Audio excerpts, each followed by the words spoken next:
Hello बच्चों, स्वागत है आप सबका मेरे channel train your brain study में। अगर आप पहली बार मेरा वीडियो देख रहे हैं तो चैनल को सब्सक्राइब करें और वीडियो को लाइक ज़रूर कर देना। तो मैं पिछले वीडियो में नाउन का वीडियो दी थी। आज मैं पढ़ाऊंगी प्रोनाउन। बेसिक लेवल से एडवांस लेवल तक उनके टाइप सब कुछ आज हम डिस्कस करेंगे, वो भी बिल्कुल नए अंदाज में। तो आइए बिना देरी शुरू करते हैं। दोस्तों, सबसे पहले समझते हैं प्रोनाउन का मतलब क्या होता है, और इसको समझने के लिए कुछ भी करने की ज़रूरत नहीं है। प्रोनाउन जो वर्ड है वो अपने आप में ही कह रहा है कि मेरा नाम प्रोनाउन है, यानी कि दो वर्ड से बना हुआ है, एक प्रो और दूसरा नाउन। प्रो का मतलब होता है फॉर का हिंदी होता है के लिए, और नाउन का मतलब होता है संज्ञा, जो संज्ञा के बदले में प्रयोग होता है उसे हम प्रोनाउन कहते हैं। A pronoun is a word use instead of a noun. जो संज्ञा के बदले नाउन के बदले प्रयोग होता है उसे हम क्या कहते हैं? प्रोनाउन कहते हैं। यही तो डिफिनेशन होती है प्रोनाउन की। आप बचपन से पढ़ते आ रहे हैं कि प्रोनाउन क्या होता है, किताब में रट के आ रहे हैं, लेकिन वो आज तक समझ में नहीं आया है। बट आज प्रोनाउन खुद ही बता दिया कि मेरा मतलब क्या होता है। A pronoun is a word use instead of a noun. जो नाउन के बदले वह शब्द है, प्रोनाउन वह शब्द है जो नाउन के बदले प्रयुक्त होता है, उसे हम प्रोनाउन कहते हैं। यहाँ तक क्लियर है? अब एग्जाम्पल के माध्यम से हम समझाते हैं कि प्रोनाउन क्या होता है। मैं, तुम आदि, ये सब क्या हो गया? प्रोनाउन हो गया। लेकिन मुझे एक बात बताओ, हमने अभी नाउन को तो पढ़ लिया था, लेकिन नाउन का मतलब आप बताओगे। कैसे बताओगे? क्योंकि मैंने आपको पढ़ा दिया था। पहले हमने नाउन की वीडियो बनाई थी, जिससे भी वो वीडियो नहीं देखी है जल्दी से जाके पहले वो देख लेना। नाउन के सारे कॉन्सेप्ट क्लियर हो जाएंगे। अभी मैं नाउन का मतलब सिंपल भाषा में बता देती हूँ। नाउन, किसी भी चीज़ को हम नाउन कहते हैं। दुनिया में जितनी भी चीज़ है उसे हम नाउन कहते हैं। ये बात हम सबको अच्छे से पता है। लेकिन प्रोनाउन को हम क्यों पढ़ते हैं? क्या ज़रूरत है हमें पढ़ने से? क्या होगा जब इस दुनिया में प्रोनाउन होते ही नहीं तो क्या होता? तो आइए हम देखते हैं, दुनिया में अगर प्रोनाउन नहीं होता तो क्या होता। तो कुछ एग्जाम्पल के माध्यम से हम समझाएंगे कि अगर दुनिया में प्रोनाउन नहीं होता तो हमारा क्या होता और हम कैसे बोलते। यहाँ पे हमारा एग्जाम्पल है, राम अच्छा लड़का है, राम खेल रहा है, राम अपने वर्ग में सबसे तेज लड़का है। अब ये वाक्य अच्छा नहीं लग रहा है। क्यों अच्छा नहीं लग रहा है? क्योंकि हर वाक्य में राम राम आ रहा है, तो अच्छा नहीं लग रहा है। इसलिए अच्छा भाषा बने कि हमारी सके, एक दूसरे की बात अच्छे से समझ में आए, इसलिए प्रोनाउन को इस दुनिया में आना बहुत ही जरूरी था। अब आपके मन में डाउट होगा कि अगर यहाँ पे राम नहीं होगा तो यहाँ पे कौन सा वर्ड होगा? तो राम अच्छा लड़का है, ये हमारा ठीक है। राम खेल रहा है, अब यहाँ पे राम के जगह हम क्या करेंगे? वह देंगे, वह खेल रहा है। फिर यहाँ पे है, राम अपने वर्ग में सबसे तेज लड़का है। फिर यहाँ पे हम राम काट के यहाँ पे देंगे, वह अपने वर्ग में सबसे तेज लड़का है। तो यहाँ पे जो वह है वो हमारा क्या हो गया? प्रोनाउन। राम हमारा नाउन था, तो नाउन के बदले में जो वर्ड प्रयोग होता है वो हमारा हो जाता है प्रोनाउन। तो राम हमारा नाउन हो गया और प्रोनाउन क्या हो गया? वह। तो राम नाउन के बदले में प्रयोग हुआ है, तो यही हमारा हो गया प्रोनाउन। कॉन्सेप्ट क्लियर है? अब आइए, प्रोनाउन का मतलब क्या होता है? तब से तो जनरली भाषा में समझाई हूँ, अब अच्छे से समझाती हूँ। कोई भी नाउन के जगह कोई दूसरा वर्ड प्रयोग कर लेते हैं उसे प्रोनाउन कहते हैं। A pronoun is a word used instead of a noun. वह प्रोनाउन वह शब्द है जो किसी नाउन के बदले में प्रयोग होता है, उसे हम प्रोनाउन कहते हैं। अगर आप किसी से बात कर रहे हैं, उसका नाम रजनी है, तो आप उससे कैसे बात करेंगे? रजनी एक अच्छी लड़की है, रजनी 10वीं कक्षा में पढ़ती है। रजनी के पास एक गिटार है। रजनी हमेशा सच बोलती है। नहीं, हम ऐसे नहीं बात करेंगे, ये हमारा अच्छा सुनने में अच्छा नहीं लग रहा है और ऐसे तो बड़े कंफ्यूजन हो जाएंगे। तो हम क्या करेंगे, बोलेंगे कि रजनी एक अच्छी लड़की है। तो इसमें से हमारा नाउन क्या हो गया, रजनी। फिर रजनी 10वीं कक्षा में पढ़ती है। अब रजनी की जगह हम क्या लिखेंगे, वह 10वीं कक्षा में पढ़ती है। फिर है रजनी के पास एक गिटार है। तो यहाँ पे हम क्या देंगे, उसके पास एक गिटार है। रजनी हमेशा सच बोलती है, यहाँ पे देंगे वह हमेशा सच बोलती है। रजनी हमारा नाउन हो गया और वह हमारा प्रोनाउन हो गया, क्योंकि नाउन के बदले में जो शब्द प्रयोग होता है उसे हम प्रोनाउन कहते हैं। तो वह हमारा प्रोनाउन हो गया। अब हम पढ़ेंगे काइंड ऑफ प्रोनाउन। प्रोनाउन के निम्नलिखित प्रमुख भेद हैं। फर्स्ट हमारा है पर्सनल प्रोनाउन। पर्सनल प्रोनाउन को हिंदी में हम व्यक्तिवाचक सर्वनाम कहते हैं और पर्सनल प्रोनाउन को ही हम सब्जेक्ट प्रोनाउन भी कहते हैं। सेकेंड हमारा है पॉजिटिव प्रोनाउन। सेकेंड हमारा हो गया पॉजेसिव प्रोनाउन। पॉजेसिव प्रोनाउन को हम हिंदी में कहते हैं अधिकारवाचक सर्वनाम। थर्ड हमारा है रिफ्लेक्सिव प्रोनाउन। रिफ्लेक्सिव प्रोनाउन को हम कहते हैं निजवाचक सर्वनाम। फोर्थ है रेसिप्रोकल प्रोनाउन। रेसिप्रोकल प्रोनाउन को हम हिंदी में कहते हैं परस्पर बोधक सर्वनाम। फिफ्थ है डेमोस्ट्रेटिव प्रोनाउन, संकेतवाचक सर्वनाम। Relative pronoun. रिलेटिव प्रोनाउन को हम क्या कहते हैं हिंदी में, संबंधवाचक सर्वनाम। एंड लास्ट हमारा है इंट्रोगेटिव प्रोनाउन, प्रश्नवाचक सर्वनाम। अब हम एक एक करके क्लियर करेंगे कि किसको हम कैसे पहचानेंगे कि ये पर्सनल प्रोनाउन है, ये पॉजिटिव प्रोनाउन है, ये रिफ्लेक्सिव प्रोनाउन है या फिर ये रिलेटिव प्रोनाउन है। तो आइए हम क्लियर करते हैं। तो फर्स्ट हमारा है पर्सनल प्रोनाउन। तो पर्सनल प्रोनाउन से ही हम स्टार्ट करते हैं। I, you, he, she, it, we, you, they, इस सब को हम पर्सनल प्रोनाउन यानी कि सब्जेक्ट प्रोनाउन कहते हैं। I, we, you, he, she are called personal pronoun.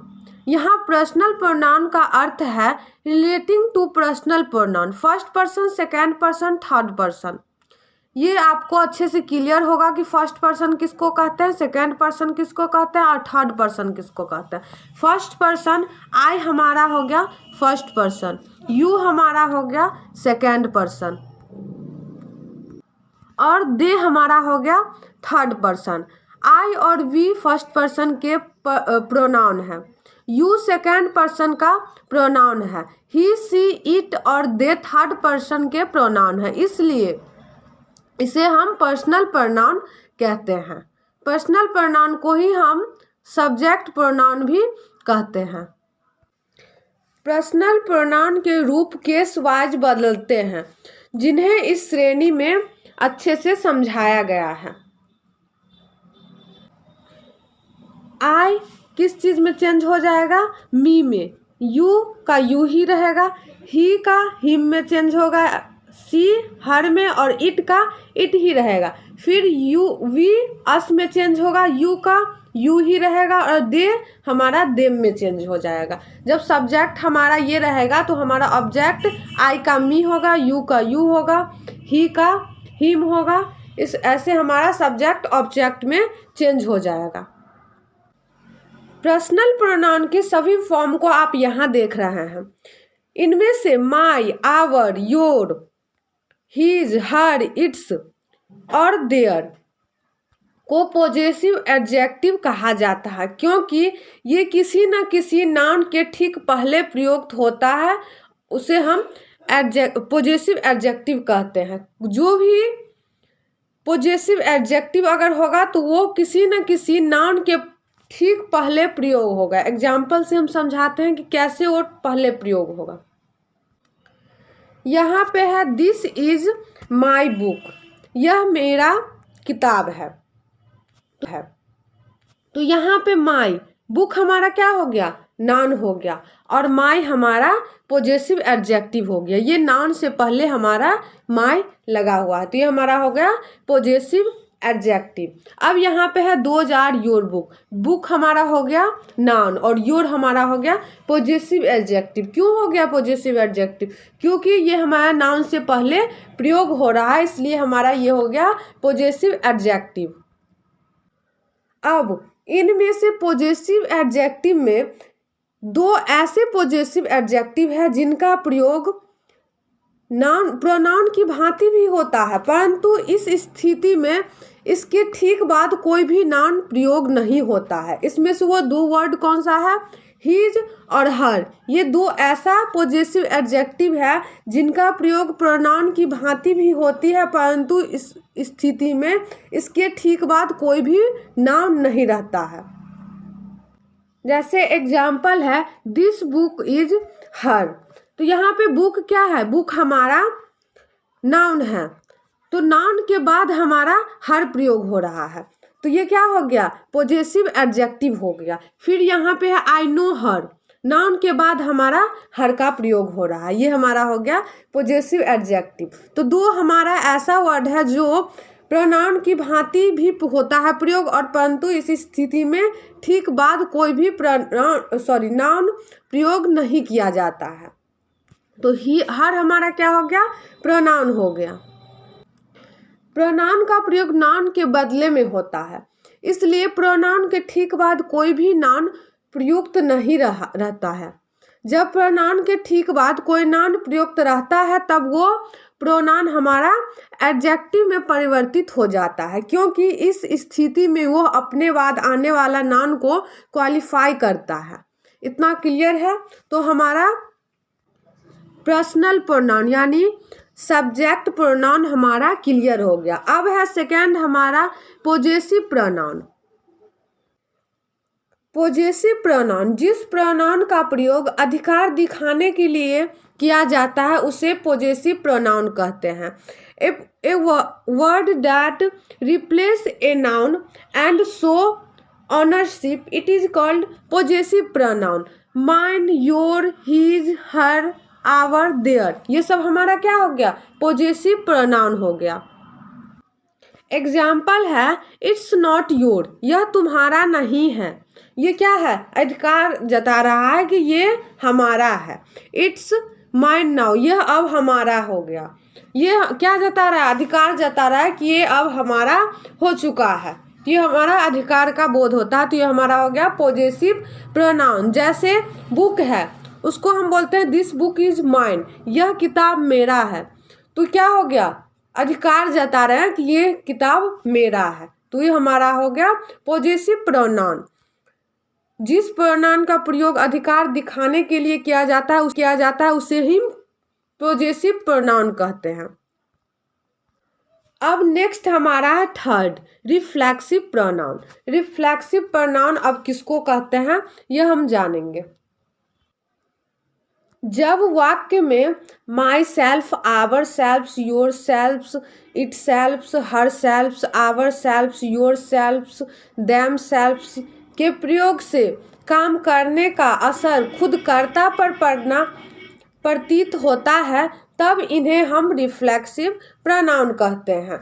आई हमारा चेंज हो, सब्जेक्ट प्रोनाउन हमारा आई है तो रिफ्लेक्सिव प्रोनाउन में चेंज हो जाएगा माई सेल्फ। यू का हमारा योर सेल्फ चेंज हो जाएगा, ही का हिम सेल्फ चेंज होगा, सी का हर सेल्फ होगा, इट का इट सेल्फ होगा। ऐसे ही हमारा जो सब्जेक्ट प्रोनाउन इस आधार पे हमारा रिफ्लेक्सिव प्रोनाउन ये हो जाएगा।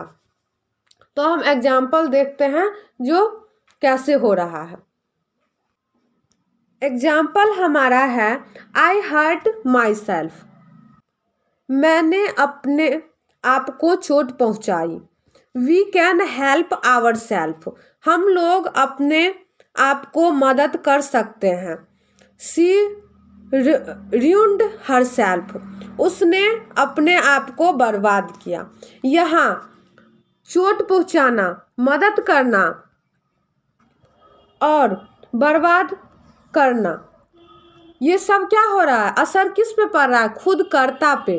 तो कर्ता ने खुद को चोट पहुंचाई, कर्ता खुद की मदद कर सकता है, कर्ता ने खुद को बर्बाद किया। अतः myself, ourself, herself इन वाक्य में रिफ्लेक्सिव प्रोनाउन हो गया। Myself, ourself, herself, ये तीनों हमारा क्या हो गया, रिफ्लेक्सिव प्रोनाउन। तो क्यों हो गया रिफ्लेक्सिव प्रोनाउन, क्योंकि काम करने का असर खुद कर्ता पे ही पड़ता है, इसलिए ये हमारा हो गया रिफ्लेक्सिव प्रोनाउन। अब फोर्थ नंबर हमारा है रेसिप्रोकल प्रोनाउन। अब जानेंगे कि रेसिप्रोकल प्रोनाउन किसको कहते हैं। तो रेसिप्रोकल प्रोनाउन को हम हिंदी में परस्पर बोधक सर्वनाम कहते हैं। ईच अदर और वन अदर को हम रेसिप्रोकल प्रोनाउन कहते हैं। Use reciprocal pronoun when the subject and object are the same people but you are referring to the two ways relationship, it is called reciprocal pronoun. Example यहाँ पे है, Tom and Sara work with each other. Tom और Sara एक दूसरे का काम कर रहा है, तो ये हमारा ईच अदर हमारा क्या हो गया, रेसिप्रोकल प्रोनाउन हो गया। अब हमारा सेकेंड एग्जाम्पल है, work in A group, group में काम हो रहा है, बट हेल्प वन अदर, एक दूसरे का हेल्प किया जा रहा है, तो वन अदर हमारा क्या हो गया, वन अदर हमारा रेसिप्रोकल प्रोनाउन हो गया। ईच अदर और वन अदर का अर्थ होता है एक दूसरे को। अब एग्जाम्पल है, when my family had dinners we told one another about our jobs. तो यहाँ पे हमारा वन अनदर क्या हो गया, वन अनदर हमारा हो गया रेसिप्रोकल प्रोनाउन, एक दूसरे को। ये हमारा वन अदर और ईच अदर हमारा हो जाएगा रेसिप्रोकल प्रोनाउन। 5 नंबर हमारा है डेमोस्ट्रेटिव प्रोनाउन। डेमोस्ट्रेटिव प्रोनाउन का हिंदी होता है संकेतवाचक सर्वनाम। डेमोस्ट्रेटिव प्रोनाउन वह प्रोनाउन होता है जिसका प्रयोग वस्तुओं का या फिर व्यक्तियों को सूचित, इंगित या निर्देशित करने के लिए किया जाता है, उसे हम डेमोस्ट्रेटिव प्रोनाउन कहते हैं। यहाँ पर जैसे है डैट, डैट मतलब क्या होता है, सॉरी दिस मतलब क्या होता है, यह। तो यह हमारा क्या है, ये नहीं बता रहा है कि यह हमारा सेब है या क्या है, बस ये इंगित, इशारा कर रहा है कि यह। तो ये हमारा हो गया डेमोस्ट्रेटिव प्रोनाउन डैट। डैट है, डैट मतलब क्या होता है, वह, लेकिन वह क्या है, वह बता नहीं रहा है, संकेत कर रहा है कि वह हमारा हो गया, दैट हमारा हो गया डेमोस्ट्रेटिव प्रोनाउन। दीज हमारा हो गया डेमोस्ट्रेटिव प्रोनाउन। दोज हमारा हो गया demonstrative pronoun. This, that, these और दोज मुख्य डेमोस्ट्रेटिव प्रोनाउन है। इनका प्रयोग कैसे होता है ये हम अब देखते हैं। यहाँ पे है दिस इज ए बॉय, यह एक लड़का है। यहाँ पे ये नहीं बता रहा है कि कौन लड़का है, बस बता रहा है कि यह एक लड़का है। इसमें हमारा दिस क्या हो गया, दिस हमारा डेमोस्ट्रेटिव प्रोनाउन हो गया।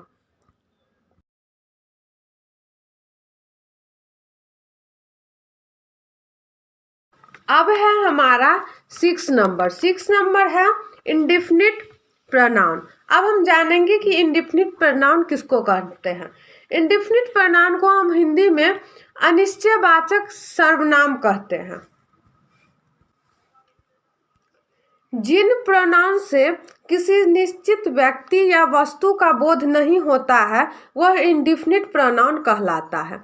ए pronoun that refer to a person और a thing without begin specific, it is called indefinite pronoun. जिससे निश्चित व्यक्ति या वस्तु का बोध नहीं होता उसे ही हम इंडेफिनिट प्रोनाउन कहते हैं। अब एग्जाम्पल हम देखते हैं। एग्जाम्पल हमारा है, I have eaten everything in my fridge, मैंने अपने फ्रिज में से सब कुछ खा लिया है। यहाँ पे एवरीथिंग मतलब होता है सब कुछ। सब कुछ ये निश्चित नहीं है क्या क्या खाया है, लेकिन उसमें बता रहा है कि एवरीथिंग, एवरीथिंग हमारा हो गया इंडेफिनिट प्रोनाउन, क्योंकि ये हमारा निश्चित निर्णय नहीं कर रहा है कि हमने ब्रेड ही खाई है या हमने फ्रूट ही खाई है। इसमें बता रहे कि एवरीथिंग, सब कुछ खा लिया, तो ये हमारा एवरीथिंग हो गया इंडेफिनिट प्रोनाउन। सेकेंड है I have nothing for breakfast, मेरे पास नाश्ते के लिए कुछ नहीं है। यहाँ पे नथिंग हमारा हो गया इंडेफिनिट प्रोनाउन। नेक्स्ट है हमारा I need to find something, मुझे कुछ खोजना है। फिर यहाँ पे निश्चित ये नहीं है कि क्या खोजना है, बस यहाँ पे बता रहा है कि कुछ खोजना है, तो ये हमारा समथिंग क्या हो गया, समथिंग हमारा इंडेफिनिट प्रोनाउन है। अब है एनीथिंग विल बी ओके, कुछ भी ठीक होगा। अब यहाँ पे ये नहीं निर्णय ले रहा है क्या होगा, क्या है जो ठीक होगा, यहाँ पे बस इतना बता रहा है कुछ भी हो ठीक होगा, तो यहाँ पे एनीथिंग मेरा हो गया इंडेफिनिट प्रोनाउन। अब यहाँ पे एग्जाम्पल है somebody has stolen my pen, किसी ने मेरा पेन चुरा लिया है। तो यहाँ पे ये निर्णय नहीं कर रहा कि कौन चुराया है, राम चुराया है या फिर श्याम चुराया है, नाम निर्णय नहीं कर रहा है, किसी ने चुरा लिया है। तो यहाँ पे हमारा somebody जो हो गया, somebody इंडेफिनिट प्रोनाउन हो गया। अब इंडेफिनिट प्रोनाउन क्लियर है। अब हम आ जाते हैं नेक्स्ट पे। नेक्स्ट हमारा है रिलेटिव प्रोनाउन। रिलेटिव प्रोनाउन को हम हिंदी में कहते हैं संबंधवाचक सर्वनाम। अब हम जानेंगे कि संबंधवाचक सर्वनाम किसको कहते हैं। रिलेटिव प्रोनाउन वाक्य में अपने से पहले प्रयुक्त किसी नाउन या प्रोनाउन के बदले में आकर उस नाउन या प्रोनाउन की पुनरुक्ति को रोकता है और उन नाउन प्रोनाउन का संबंध अपने से आगे आने वाले शब्द समूह से जोड़ता है, उसे हम क्या कहते हैं, रिलेटिव प्रोनाउन कहते हैं। इंग्लिश में क्या बोलेंगे, a relative pronoun refers to some noun pronoun going before a relates the said noun pronoun to a group of word coming after it is called relative pronoun।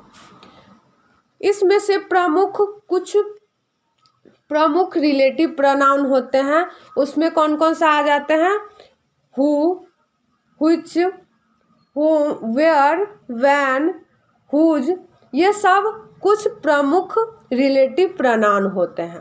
अब example से हम समझाते हैं कि कैसे ये वाक्य को जोड़ता है। तो ये सेंटेंस हमारा है this is the book was given to me. अब इसको हम कैसे जोड़ेंगे, तो ये हमारा हो जाएगा this is the book that was given to me.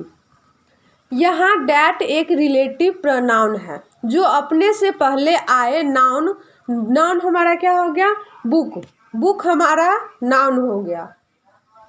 Book के रेपिटेशन को रोकता है, तो हमारा डैट हो गया रिलेटिव प्रोनाउन। अब यहाँ पे आप एक ग्रामेटिकली टीम एंटीसीडेंट से भी परिचित हो जाएंगे। अब ये एंटीसीडेंट क्या होता है, वह नाउन या प्रोनाउन है जो रिलेटिव प्रोनाउन के पहले प्रयुक्त रहता है, उसे हम एंटीसीडेंट कहते हैं। अब इसमें हमारा एंटीसीडेंट क्या हो गया, तो दैट हमारा क्या है, रिलेटिव प्रोनाउन। रिलेटिव प्रोनाउन से जो पहले प्रयुक्त होता है तो वो हमारा एंटीसीडेंट कहलाता है। तो हमारा यहाँ पे बुक हमारा क्या हो गया, एंटीसीडेंट हो गया। अब हम जानेंगे कि किसका प्रयोग कहाँ पे होता है। तो इसमें से हु, होम और हुज का प्रयोग व्यक्तियों या बड़े जानवरों के लिए होता है। हुज का प्रयोग निर्जीव वस्तुओं और जानवरों के लिए किया जाता है एंड डैट का प्रयोग सजीव और निर्जीव दोनों के लिए प्रयोग किया जाता है। हु, हुज और हुज, व्हाट का प्रयोग प्रश्न किए जाने में भी होता है। यह स्थिति में जब ये प्रोनाउन के रूप में प्रयुक्त रहते हैं तब इंट्रोगेटिव प्रोनाउन कहलाते हैं। इन पांचों शब्द में हुज, व्हिच और व्हाट ऐसे शब्द हैं जिनके ठीक बाद किसी नाउन का प्रयोग हो सकता है और उस स्थिति में एडजेक्टिव की भांति कार्य करेंगे। अर्थात जब इन शब्दों को नाउन के साथ जोड़कर प्रश्न किए जाने में प्रयोग किया जाता है तब ये इंट्रोगेटिव एडजेक्टिव कहलाता है। जैसे हुज बुक इज दिस, ये हमारा इंट्रोगेटिव एडजेक्टिव हो जाएगा। ओके, क्लियर है। अब हमारा लास्ट नंबर है इंट्रोगेटिव प्रोनाउन। इंट्रोगेटिव प्रोनाउन का हिंदी होता है प्रश्नवाचक सर्वनाम। अब हम जानेंगे कि प्रश्नवाचक सर्वनाम किसको कहते हैं। इंट्रोगेटिव प्रोनाउन किसको कहते हैं? जिस प्रोनाउन का प्रयोग प्रश्न करने के लिए किया जाता है उसे हम इंट्रोगेटिव प्रोनाउन कहते हैं। The pronoun use for asking a question it is called interrogative pronoun. Why, what, who, where, when, how, ये सब हमारा हो गया इंट्रोगेटिव प्रोनाउन। यहाँ पर है हु आर यू, तुम कौन हो, यहाँ पे क्वेश्चन पूछा जा रहा है तो हु हमारा क्या हो जाएगा? हु हमारा इंट्रोगेटिव प्रोनाउन हो जाएगा। हु, होम, व्हिच, हुज और व्हाट का प्रयोग रिलेटिव प्रोनाउन के रूप में भी होता है और हुज, व्हिच और व्हाट का प्रयोग इंट्रोगेटिव एडजेक्टिव के रूप में भी होता है। इसकी चर्चा रिलेटिव प्रोनाउन में हम कर चुके हैं। तो ये हमारा इंट्रोगेटिव प्रोनाउन क्लियर हो गया। अब हम थैंक यू सो मच बच्चों। अगर आपको वीडियो पसंद आई तो लाइक करें, शेयर करें और एक प्यारा सा कमेंट जरूर करें। जय हिंद, जय भारत।